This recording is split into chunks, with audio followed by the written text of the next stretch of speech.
Hi, this is Cheryl back with you from Farmhouse, Frugally, and I'm not going to lie, born and raised in New England, I am not a fan of winter. I have had these beautiful little signs in my shop many, many years ago, and I have a couple left over. And so I decided today that I am going to take some IOD florals from the Saint Germain transfer book that I have had in my stash and forgot about. And so I just happened upon it the other day and can't believe I have so many of them left over.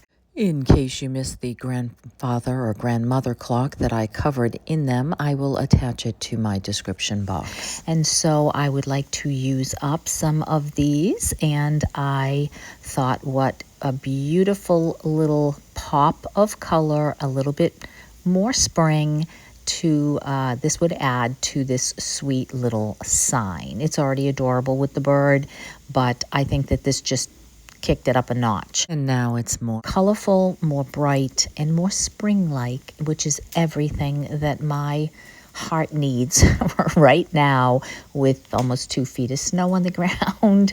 And I just cannot wait for spring. And so I am jump starting spring, even if it is just going to be in my home everywhere I look until the real thing actually happens. I don't know if you have spring fever like I have spring fever, but if you do, this is definitely the video for you. So once I get that down and burnished, I'm just going to take a little bit of this antiquing glaze, and I'm just going to go ahead and hit the highlights of the sign, mostly around the edges, and I'm going to refresh the little bird. And then once I have that on, I'm going to just go ahead with a little rag and wipe that back. And that is all that I am going to do, but I think that is all this sweet little sign needed. So the colors are just so happy and so bright. These florals are just so gorgeous. And I am going to move on to a second piece in similar color tones and make a little vignette. I had this wording left over from a Prima redesign transfer that had a lot of peach flowers on it. I had designed a trunk and a few little items here. I will pop a picture in and try to remember to put that also in my description box in case you'd like to see the full video. And I had some of the gold lettering left over. So I thought I would take this little shadow box because it has a plexiglass front that got a little scratched up, and I thought I would go right over the scratches with that. And then my son and daughter-in-law gave me this beautiful 3D card for Mother's Day, and it is just gorgeous. And I thought, how sweet would that be if I could cut away some of the card and let it sort of sit in the shadow box corner. I glued that right down, and then I cut bits and pieces of the rest of the card, and then I just filled in the blank space with some branches and some blossoms to just give that a more complete look and a little bit more 3D. And then once I had that, I put it all back together. And then I decided to add a little bit more of that beautiful IOD transfer onto the top of the glass and underneath the gold wording. And then that is just perfect. I love it. And I had taken this basket and added a piece of IOD transfer to the front of it and lost the footage of adding that lace to the top of that to complete that little vignette with a little bird in a little green ramekin dish that I think I got for free on the Good Table at the dump. And I love how these all pull in together to make this sweet little springtime vignette with a few pops of florals. And I just love, love, love how that looks. So let me know what you think about this spring vignette. And now I am going to dress up this book that I have in my stash, and I am going to start by putting some cornstarch in a mold and taking some of my model magic clay and pressing that into the roping detail for a little bit of an edging here right where the blue and the black meet on this book. And I am going to need another small piece. Now I have another IOD mold, which is the brooches mold, and I want to add a sweet little something on the front of the book, so I chose the appropriate size and style to go with that, and I'm going to add that right in the front of the book. Then I'm not sure of the name of the mold is there, but I'm going to take one of them and I'm going to create one sweet little tag for the binding, the book binding. And once I have them all glued on, I'm going to let that dry, and then I'm going to paint everything.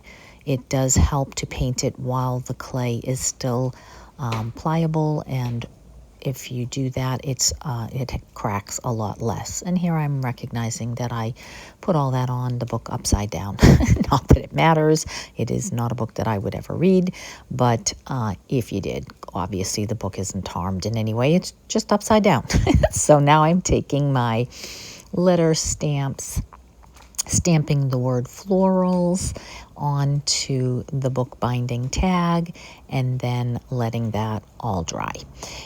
Now the glue is dry, but the clay is still pretty pliable, and so I'm using a very soft bristled brush so that I can go ahead and paint that to prevent cracking, but not so stiff that it is going to mar the details on those molds.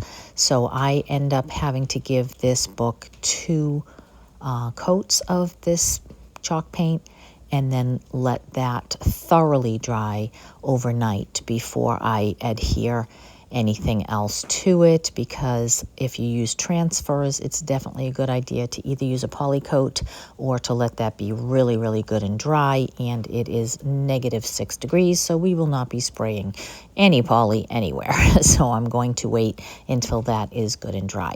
So next day I come in and choose some of these gorgeous florals that I have in my stash from the Vile Bloomin' and some other transfers that I have, and just want to go ahead and pick some. I was originally going to do purples, but then when I get in there, I really loved how some of these pinks looked, so I end up kind of manipulating them to fit underneath that center medallion.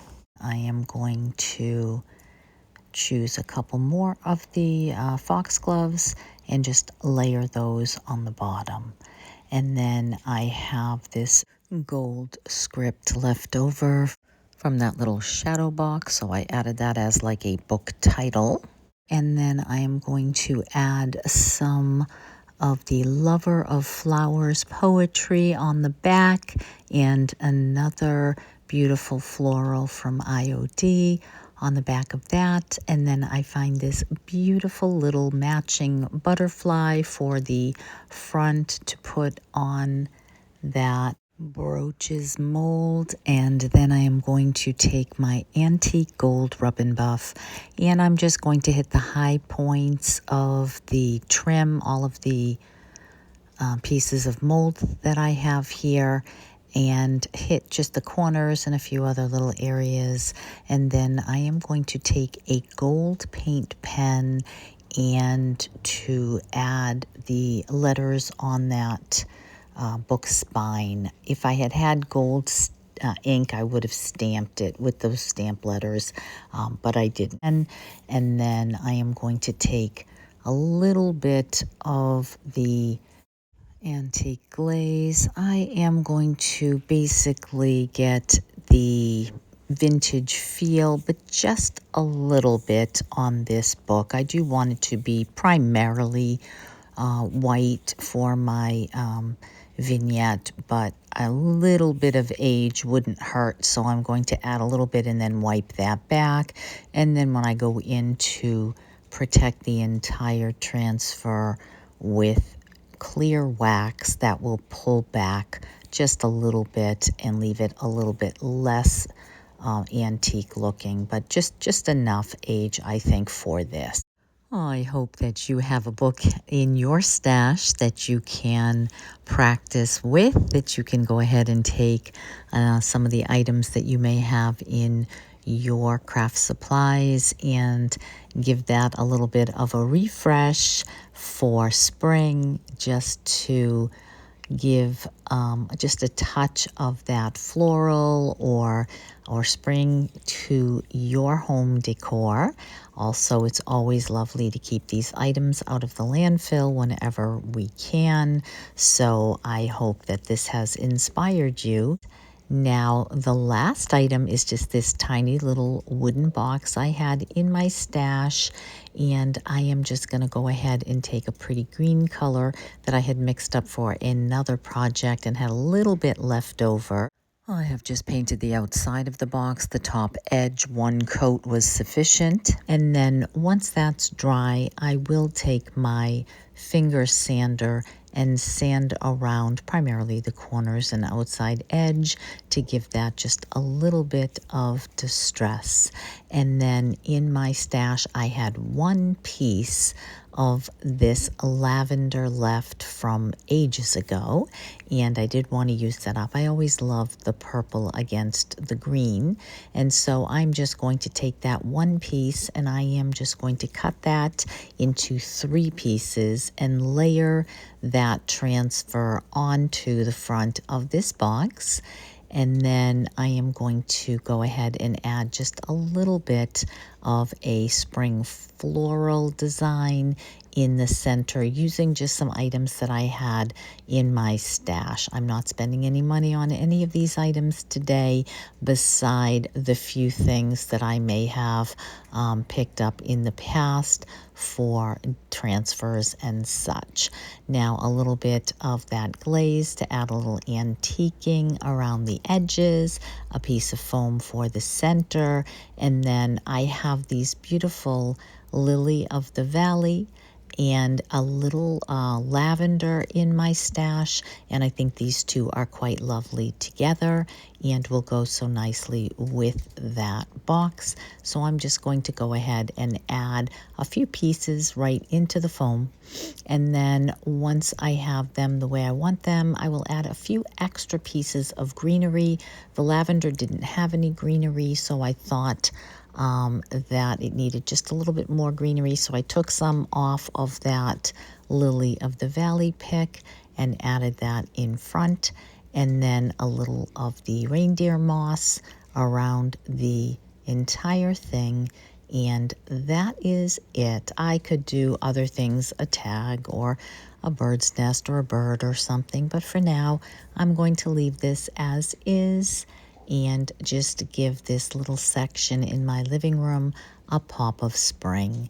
So I am grateful that you stopped by. I would love it if you would share this video. I would like to pick up some more subscribers. Subscribe if you haven't. I have much more coming your way. Thanks so much for stopping by, and I will see you in the next one. Take care.